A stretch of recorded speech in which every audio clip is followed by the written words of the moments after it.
Hello दोस्तों, welcome to अपना प्यारा चैनल टी क्लास पे। आज के वीडियो बताने वाले हैं ट्वेल्थ के सामाजिक विज्ञान का एसएसटी का मोस्ट इम्पोर्टेंट ऑब्जेक्ट जो हमारा एग्ज़ाम के दृष्टिकोण से बहुत भी आए है। आज हम जितना भी ऑब्जेक्टिव बताएंगे यह 2025 में जो फरवरी में एग्ज़ाम होने वाला है उसमें डायरेक्ट मिल सकता है, क्योंकि हम सारा ऑब्जेक्टिव क्वेश्चन बैंक से लिए हैं। कितने सारे ये ऑब्जेक्टिव हम लिए हैं, इतना क्वेश्चन बैंक से लिए हैं। तो वीडियो को स्टार्ट करने से पहले जो भी बच्चे इस चैनल पर नया आए हैं वो चैनल को सब्सक्राइब कर दे, क्योंकि मैं ऐसे वीडियो लाते रहता हूं और आपके पास पहुंचे और आप देख के अच्छे नंबर ला सके। तो वीडियो को स्टार्ट करते हैं। सबसे पहले हमारा क्वेश्चन क्या है, पुराण की संख्या कितनी है, यानी पुराणों की संख्या कितनी है। तो आपका राइट आंसर हो जाएगा, आप लोग को पता है तो कमेंट करिए, नहीं पता है तो देखिए। इसका राइट आंसर हो जाएगा ऑप्शन नंबर सी। कितना है? 18 है। कितना? 18 है। पुराणों की संख्या कितनी है? तो 18 है। याद रखने वाली बात है। दूसरा क्वेश्चन देखेंगे कि महाभारत की रचना किस भाषा में हुई है। महाभारत की रचना किस भाषा में हुई है। तो ये इसका राइट आंसर हो जाएगा ऑप्शन नंबर ए, सांस्कृतिक। पाली में नहीं हुआ था, प्राकृतिक में नहीं हुआ था, हिंदी में नहीं हुआ था। कौन सा हुआ था? सांस्कृतिक भाषा में। और किसने किया था? तो वेद व्यास ने किया था। और रामायण का रचयिता कौन था? रामायण का रचयिता वाल्मीकि था। ये सब क्वेश्चन भी आया है जो आपको एग्जाम में डायरेक्ट पूछने लायक क्वेश्चन सब है। ठीक है, आगे बढ़ते हैं। कोई किसी को दिक्कत है तो आप हमको कांटेक्ट कर सकते हैं। इस नंबर पर कांटेक्ट आप कर सकते हैं। तीसरा क्वेश्चन है, विजयनगर सम्राट की स्थापना कब हुई। विजयनगर सम्राट था एक, क्या था? विजयनगर एक सम्राट का स्थापना किस वर्ष हुई थी? तो बच्चों यह 1336 में हुई थी। कितना में? ऑप्शन नंबर इसका हो जाएगा right answer C. Right answer क्या हो जाएगा? सी हो जाएगा। और चैनल को सब्सक्राइब कर दीजिए प्लीज, क्योंकि हम ऐसे ऐसे वीडियो लाते रहते हैं। चंद्रगुप्त मौर्य का शासन काल क्या था? चंद्रगुप्त मौर्य किस काल के थे? तो मौर्य काल के थे। ओके, किस काल के थे? तो मौर्य काल के थे। कोई दिक्कत किसी को? तो इसका शासनकाल कितने से कितना तक रहा? इसका शासनकाल रहा 323 से 258। ऑप्शन नंबर इसका डी आंसर हो जाएगा। इसके बाद बिंदुसार आया। चंद्रगुप्त के बाद कौन आया? बिंदुसार आया। बिंदुसार के बाद अशोक आया। ठीक, ये सब पूछे जाते हैं। ठीक है, आगे हम देखते हैं। कोई वॉइस में कोई दिक्कत नहीं ना? हाँ, ओके। आगे क्वेश्चन हम देखेंगे, विक्रमादित्य की उपाधि किस सम्राट ने ग्रहण की थी? विक्रमादित्य की उपाधि किसने मतलब ग्रहण किया था, किसने अपने ऊपर के नाम के पीछे लगाया था? तो यह था चंद्रगुप्त प्रथम। चंद्रगुप्त प्रथम था, चंद्रगुप्त द्वितीय नहीं। समुद्रगुप्त यहाँ पर होगा, समुद्रगुप्त नहीं, और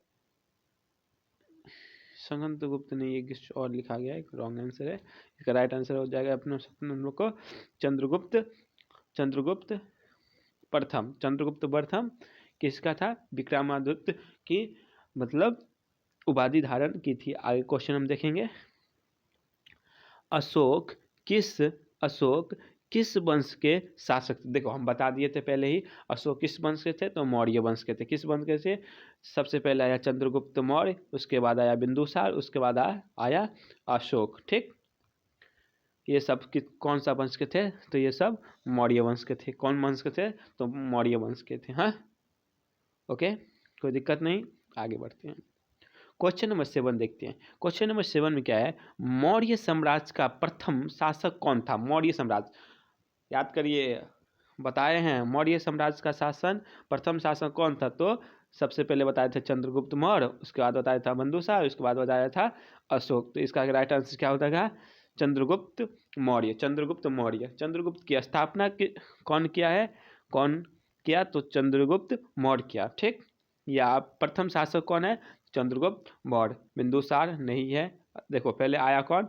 फर्स्ट नंबर में चंद्रगुप्त मौर्य, सेकंड नंबर में बिंदुसार, और तीसरा नंबर में अशोक आया। अशोक सबसे महान राजा में से एक है। ठीक, आगे देखते हैं क्वेश्चन नंबर 8 की ओर चलते हैं। देखो जितना भी ऑब्जेक्टिव अभी तक हम पढ़ाए सारा का सारा हाँ भी आया था, क्योंकि हम सारा क्वेश्चन बैंक से लिए, और इसका जिसका भी PDF चाहिए ये मुफ्त मिलेगा आपको, ये आपको मुफ्त मिलेगा। इस नंबर पर आप मैसेज करिए, हमारा नाम आप लोग को पता ही है। हाँ देखियो, आश्रम व्यवस्था में कितने प्रकार के आश्रम का उल्लेख है, तो कितने प्रकार का आश्रम का उल्लेख है, तो हमारा चार आश्रम का उल्लेख है। 8 नंबर क्वेश्चन हो गया। अब हम 9 नंबर को देखेंगे। हाँ, अश्वमेध यज्ञ का आयोजित क्यों किया जाता था? अश्वमेध यज्ञ प्राचीन काल में अश्वमेध यज्ञ करवाया जाता था। इसका तात्पर्य क्या है, मतलब इसका योजना क्यों किया जाता था? हाँ, तो यह शाही संपूर्णता का बढ़ाने के लिए किया जाता था कि मतलब हमारा शासक आगे बढ़े, कैसा है नहीं है, ये सब देखे जाते थे। और आगे क्वेश्चन देखेंगे 10 नंबर क्वेश्चन मोस्ट भी आया है। देखिए, बहादुर शाह जफर को किस देश निकाल कर कहाँ भेज दिया गया? इसको कहाँ भेज दिया गया? तो रेंगून में भेजा। कहाँ भेजा गया? तो रेंगून में भेजा गया। आंसर नंबर उसका 10 का आंसर नंबर क्या हो जाएगा? सी राइट आंसर हो जाएगा। आप लोगों को किसी प्रकार का दिक्कत नहीं तो हम नेक्स्ट क्वेश्चन की ओर बढ़ते हैं। नेक्स्ट क्वेश्चन हमारा क्या है? देखो ये आप मतलब भी आया, अभी स्क्रीनशॉट अभी भी ले लो इसका। सबसे पहले 1857 के विद्रोह के समय भारत का गवर्नर जनरल कौन था? ये सभी बच्चे कंफ्यूज हो जाते हैं कि इसमें क्या होगा। लॉर्ड कैनिंग होगा। क्या होगा? Lord Canning. 1857 में कौन था? तो बिरसा मुंडा। ये प्रथम भारतीय आंदोलन था। मंगल पांडे, सॉरी इसका 1857 का विद्रोह का नेता कौन था? तो मंगल पांडे था। और इसका भारत का गवर्नर जनरल कौन था? तो Lord Canning sir. Option number C right answer. Okay, किसी को कोई दिक्कत नहीं। देखो जितना क्वेश्चन लाए पूरा भी है क्वेश्चन था, एक भी क्वेश्चन इधर से इधर नहीं लाए। व्यक्तिगत क्या था? व्यवहारिक तत्व का सिद्धांत का संबंध किससे है? तो लॉर्ड हॉजी से। किससे था? लॉर्ड हॉजी से था। अब देखो 1857 की क्रांति किस तिथि को आरंभ हुआ? 1857 की क्रांति किस तिथि को हुआ? यह 1857 क्रांति आपको इसमें से सामाजिक विज्ञान में 3 से 4 क्वेश्चन पूछे जाते हैं, क्योंकि यह मोस्ट भी है क्वेश्चन। इसका भाई आप लोग स्क्रीनशॉट लीजिए। स्क्रीनशॉट नहीं लेना चाहते तो इस नंबर पर आप हमको मैसेज करिए। हम जितने भी क्लास होगा सबका PDF आपको हम शेयर करेंगे। 1857 क्रांति किससे आरंभ हुआ? तो 10 से। 10 में कितना से? तो 10 में। ओके, आगे हम क्वेश्चन बढ़ते हैं। गेटवे ऑफ इंडिया कहाँ है? देखो यहाँ पर लोग फंस जाता है। यहाँ पर हमको क्या पूछा गया? बकलोल सब देखो क्या बकलोल देखो, गेटवे ऑफ इंडिया कहाँ स्थित है? हमको हाँ इंडिया गेट नहीं पूछा जाता है, यहाँ क्या पूछा जाता है? Gateway of India. यानी गेटवे ऑफ इंडिया कहाँ है? तो मुंबई में है। कहाँ पर है? तो मुंबई में है। और इंडिया गेट कहाँ है? तो दिल्ली में। ओके, किसी को कोई दिक्कत नहीं। अब देखो इंडिया गेट का निर्माण कहाँ हुआ? हम पिछले क्या पढ़े थे? Gateway of India. अब हमको क्या पूछा जाता है यहाँ पर? अब हमको क्या पूछा जाता है? तो इंडिया गेट की स्थापना किस वर्ष हुई थी? इंडिया गेट की स्थापना 1911 ईस्वी में हुआ था। इसका राइट आंसर क्या हो जाएगा? Option number A. India Gate की निर्माण कब हुई थी? Right answer. और वास्को डी गामा भारत का भाई, इसको आप अब भी स्क्रीनशॉट लीजिए, अब भी लीजिए, मेरे सामने लीजिए, क्योंकि यह मोस्ट भी आया है। समझे? कब आया था इसका कमेंट आप लोग कर दीजिए कि हम कर दें। चलो हम भी कर देते। 1498 ईस्वी में वास्को डी गामा भारत आए थे।